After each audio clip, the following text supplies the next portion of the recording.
Hello everyone, welcome to my new video. दोस्तों, Nifty की अगर हम बात करें तो लगभग 1.94% की हमें आज गिरावट देखने को मिली। और जब डो जोन्स में हमें 1200 पॉइंट की गिरावट देखने को मिली थी, तब मैंने वीडियो बनाया था कि मैं वहां पे निफ्टी में लगभग 17,500 और अगर डाउन साइड की बात करें फर्दर तो 17,300 की एक्सपेक्टेशन मेरी थी वहां पे। एंड इसके जस्ट अपोजिट निफ्टी जो है तो वो हमें रैली करता हुआ देखने को मिला था। लेकिन साथियों, मार्केट की यही खूबी है, शेयर बाजार की यही खासियत है कि वो सबको मौके देता है। जो लोग 17,500 का इंतजार कर रहे थे उनको आज भी मौका मिला। जो लोग 17,300 का इंतजार कर रहे होंगे, हो सकता है कि मार्केट उनको मंडे को या ट्यूसडे को मौका दे दे। अपार्ट फ्रॉम दैट, यहाँ पे अगर हम निफ्टी बैंक की बात करें, निफ्टी बैंक क्या, आप जितने भी इंडाइसेस को देखेंगे आज सारे के सारे इंडाइसेस हमें लाल में ही ट्रेड करते हुए देखने को मिले हैं। मार्केट डेप्थ की अगर हम बात करें तो यहाँ पे आप देख सकते हैं एडवांस करने वाले शेयर जो है वो काफ़ी कम हैं, 864 हैं। और डिक्लाइन करने वाले जो शेयर थे वो 2,615 थे। 99 शेयर्स कुछ ऐसे थे जो ना कि रेड में थे और ना ही ग्रीन में। एफआईआईज और डीआईआईज के डाटा की बात करें तो 3,200 करोड़ की बिकवाली यहाँ पे एफआईआईज की तरफ से देखने को मिली है, तो डीआईआईज की तरफ से एक छोटी सी बिकवाली हमें लगभग 36 करोड़ की देखने को मिली है। तो आखिर वो क्या रीजन है जिनकी वजह से एफआईआईज ने इतनी ज्यादा यहाँ पे बिकवाली की है, आइए उसे देखते हैं। तो यहाँ पे आज की जो एक न्यूज़ निकल के आई, वहाँ पे वर्ल्ड बैंक ने वार्निंग दे दी है कि जिस तरीके से साइमल्टेनियस रेट हाइक किए जा रहे हैं उसकी वजह से रिसेशन का जो रिस्क है वो और भी ज़्यादा बढ़ जा रहा है। यहाँ पे वर्ल्ड बैंक का ये कहना है कि सेंट्रल बैंक की तरफ से इस तरीके का जो साइमल्टेनियस हाइक है वो इन्होंने पिछले 5 डिकेड में नहीं देखा है। यू कैन सी हियर कि यहाँ पे इन्होंने बोला है कि the degree of synchronicity not seen over the past 5 decades. तो ये एक बहुत बड़ी बात है और ये देखिए, ये एक रिस्क तो बना हुआ है, हर कोई इसके बारे में सोच रहा है। और उसमें से भी जब कुछ बड़े बड़े फर्म्स हो गए, बड़े बड़े बैंक्स हो गए, उनकी तरफ से जब इस तरीके के स्टेटमेंट आते हैं तो मार्केट वहां पे थोड़ा सा पैनिक कर जाता है। आग तो लग ही गई थी और इस आग में घी डालने का काम यहाँ पे मॉर्गन स्टैनली ने कर दिया है। यहाँ पे इनका ये कहना है कि RBI is likely to raise repo rate by 50 basis point. तो देखिए, ये चीज मैंने पहले ही बोला था कि 20 से 21 सितंबर के बीच में यहाँ पे फेड की जो है तो वो मीटिंग आपको देखने को मिलेगी और उस मीटिंग में वो रेट को हाइक करेंगे। ये रेट की हाइक आपको कहाँ देखने को मिलेगी? यूएस में। अब हम अगर बात करें इंडिया में, तो इंडिया में जो इनकी मीटिंग है आरबीआई रेट को हाइक लेकर के जो मीटिंग करेंगे वो लगभग आपको 29 सितंबर को देखने को मिल सकती है। तो ये 2 डेट्स हैं जो कि काफ़ी ट्रिगर पॉइंट्स होंगे। अदर देन दैट यहाँ पे जो है तो तब तक आपको ग्लोबल में काफ़ी ज़्यादा वोलेटिलिटी देखने को मिल सकती है due to this rate hike. और हमारे इंडिया में इस डेट के आसपास जो है एक वोलेटिलिटी देखने को मिल सकती है, क्योंकि आरबीआई वहां पे रेट हाइक करने के बारे में विचार कर सकते हैं।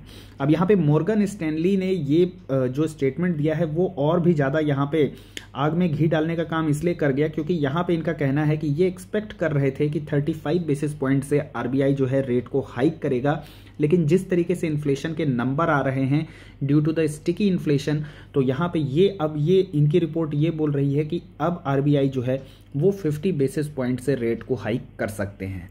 अब देख लेते हैं एक बार कि यहाँ पे मार्केट में गिरावट कहाँ तक बढ़ सकती है। तो आप देखेंगे कि ये जो सपोर्ट ट्रेंड लाइन है, निफ्टी यहाँ पे वीकली चार्ट में सपोर्ट लेता आ रहा है और यहाँ पे भी आप देखेंगे कि अभी अपने उस सपोर्ट के ही पास में है। तो यहाँ से अगर फर्दर गिरावट होती है तो ये स्टॉक जो है तो इसका नेक्स्ट यहाँ पे ये जो रेजिस्टेंस था ये एक सपोर्ट लाइन बन जाएगा जो कि लगभग 17,000 पर आता है।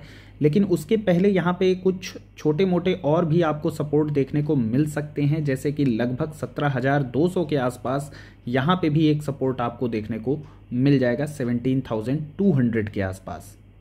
तो ये है वो सपोर्ट लाइन जो आप यहाँ पे देख सकते हैं 17,200 के आसपास। ये आपका एक जो अगला सपोर्ट है वो यहाँ पे ये बन के आ रहा है।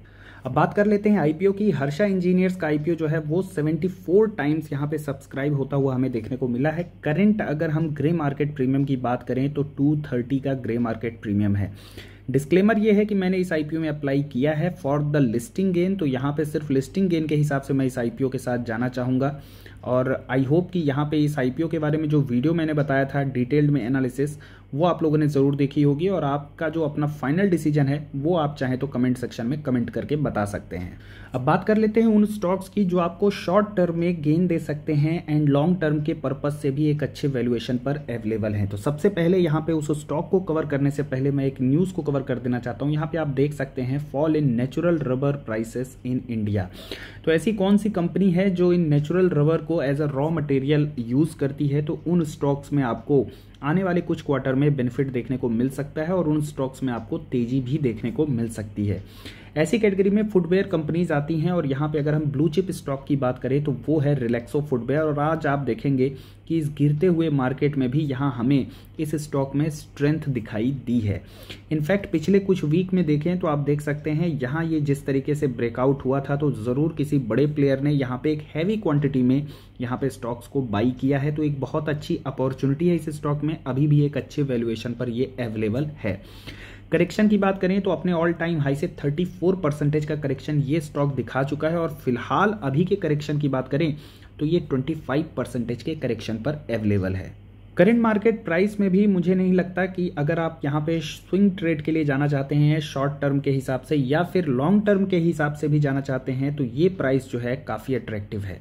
नेक्स्ट स्टॉक यहाँ पे एस्ट्रल, इसके बारे में मैं यहाँ पे कोई भी इंट्रोडक्शन देना नहीं चाहूँगा क्योंकि मैंने इसको बहुत बार कवर कर चुका हूँ, और यहाँ पे भी मुझे काफ़ी ज़्यादा एक्सपेक्टेशन है कि इसके Q2 के नंबर काफ़ी बेहतरीन आएंगे, और जिस तरीके से इनके रॉ मटेरियल के प्राइसेस डाउन हुए हैं तो Q3 में भी आपको इनके नंबर बेहतरीन देखने को मिल सकते हैं। तो ये भी स्टॉक उसी कैटेगरी में आता है जहाँ आपको बाई ऑन डिप्स करना है। इस स्टॉक को मैंने कल भी कवर किया था। अगेन अगर इसके हम बाइंग लेवल्स की बात करें तो 2260 के आसपास यहाँ पे आप इसमें स्टार्ट कर सकते हैं। अगर ये वहाँ से नीचे मिले और फर्दर अगर डाउनफॉल होता है तो यहाँ पे 2000 के लेवल पर आप इसमें फर्दर एवरेज आउट कर सकते हैं। नेक्स्ट आता है इस कैटेगरी में बजाज फाइनेंस। इस स्टॉक को आप कवर कीजिए क्योंकि एक साल से ये स्टॉक जो है इन्हीं लेवल्स के आसपास घूम रहा है, और इन एक साल में इस स्टॉक ने गजब की क्वार्टरली परफॉर्मेंस दी है। तो देखिए बिजनेस जो है वो बोलता है, स्टॉक प्राइस भले चाहे म्यूटेड रहे, एक साल म्यूटेड रहेगा, 2 साल म्यूटेड रहेगा, लेकिन अगर बिजनेस में ग्रोथ आएगी तो वो स्टॉक प्राइस भी उस बिजनेस की ही ग्रोथ को फॉलो करता हुआ आगे बढ़ेगा। तो डेफिनेटली करंट मार्केट प्राइस में मेरे हिसाब से वैल्यूएशन काफ़ी अच्छी है। पी की बात करें तो 50 के नीचे का पी है। मार्केट लीडर अगर आपको 50 के पी के नीचे देखने को मिले तो वो मेरे हिसाब से एक बेहतरीन वैल्यूएशन होती है। तो शॉर्ट टर्म के हिसाब से भी आप चाहें तो इसको ऐड कर सकते हैं for the target of 8000, and long term investor भी इस अपॉर्चुनिटी को ना मिस करें।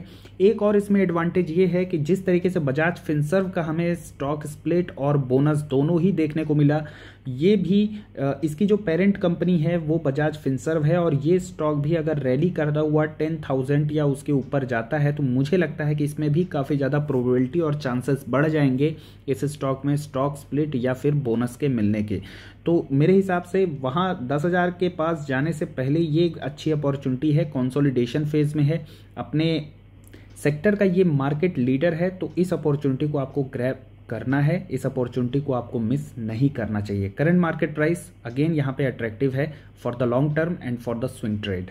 फर्दर अगर यहाँ से गिरावट होती है तो 6850 का लेवल है जो आप ध्यान में रख सकते हैं, और उसके बाद जो है तो 6500 का लेवल, ये दोनों लेवल काफ़ी अट्रैक्टिव हो जाएंगे अगर इन लेवल्स पर ये बजाज फाइनेंस का स्टॉक जाता है तो।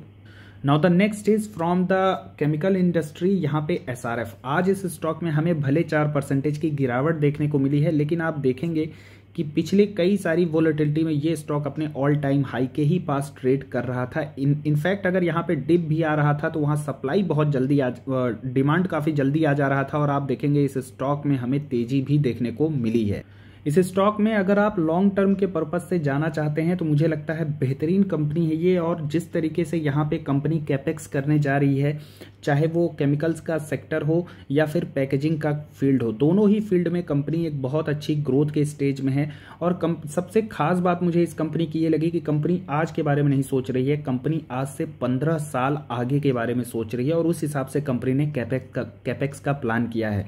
तो ये एक ऐसी कंपनी है जिसमें मैं क्लियरली बोल सकता हूं कि आप फॉर द 10 ईयर्स इजीली इस स्टॉक में आंख बंद करके आप पैसा लगा सकते हैं, क्योंकि कंपनी ने जिस तरीके की ग्रोथ के यहाँ पे आउटलुक दिए हैं बहुत ही शानदार हैं।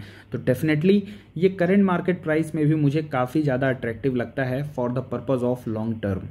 Next is DMart. डीमार्ट को मैंने पहले भी बोला था 4250 के लेवल को ध्यान में रखिए और उसके बाद 4000 के लेवल को ध्यान में रखिए। यहाँ से इस स्टॉक को ऐड करते जाना है। रीज़न ये है कि यहाँ पे आपको अक्टूबर के फर्स्ट वीक में ही इसके बिजनेस की अपडेट मिल जाएगी। वहाँ पे क्लियर कट एक इंडिकेशन आ जाएगा कि कंपनी के क्वार्टरली परफॉर्मेंस कैसी होने वाली है। और देखिए, इसको सिर्फ एक क्वार्टर या 2 क्वार्टर के हिसाब से नहीं रखना है, क्योंकि देखिए आप अगर स्विंग ट्रेड के लिए भी जाना चाहते हैं या शॉर्ट टर्म के लिए, तो वहाँ पे भी ये डेफिनेटली आपको एक अच्छे रिटर्न तो बना के दे देगा, क्योंकि कंजम्पशन काफ़ी ज़्यादा बढ़ने वाला है। फेस्टिव सीजन आने वाले हैं, मैरिजेस वगैरह काफ़ी ज़्यादा होंगी, तो वहाँ पे जो भी सेल्स होती हैं रिटेल्स की, डीमार्ट वगैरह की, तो वहाँ पे आपको काफ़ी ज़्यादा बढ़ते हुए देखने को मिलेंगे। आपको वहाँ पे कंजम्पशन जो है तो काफ़ी ज़्यादा बढ़ता हुआ देखने को मिलेगा, तो उसका एडवांटेज इसको मिलेगा। लेकिन फॉर द लॉन्ग टर्म अगर ग्रोथ स्टोरी देखा जाए तो यहाँ पे काफ़ी ज़्यादा ग्रोथ स्टोरी है। जिस तरीके से कंपनी का प्लान है यहाँ पे अदर टीयर सिटीज़ में पेनिट्रेट करने का, नंबर ऑफ स्टोर्स को बढ़ाने का, तो वहाँ से इस कंपनी में आगे आपको काफ़ी ज़्यादा ग्रोथ देखने को मिल सकती है। तो ये सब वैल्यूएशन आज भले चाहे थोड़ा सा महंगे देखने में लगेंगे आपको, पी अगर आप देखेंगे 100 के ऊपर देखने को मिलेगा, लेकिन जब कंपनी यहाँ पे प्रॉफिट दिखाएगी, कंपनी के ईपीएस बढ़ेंगे, तो ये पी अपने आप एडजस्ट हो जाएंगे। और ऐसे स्टॉक बहुत कम चांसेस होते हैं कि आपको 50 के पी पर देखने को मिले, क्योंकि ये हाई ग्रोथ स्टॉक हैं। इनमें आपको ग्रोथ जो है फैक्टर इन इनके प्राइस में रहेगी ही रहेगी, तो ये नियरली आपको 100 पी के आसपास ही देखने को मिलेगा। तो आज की वीडियो में बस इतना ही। कंटेंट अगर आपको अच्छा लगा हो तो वीडियो को लाइक कर सकते हैं। Do not forget to subscribe our channel. Thanks for watching the video.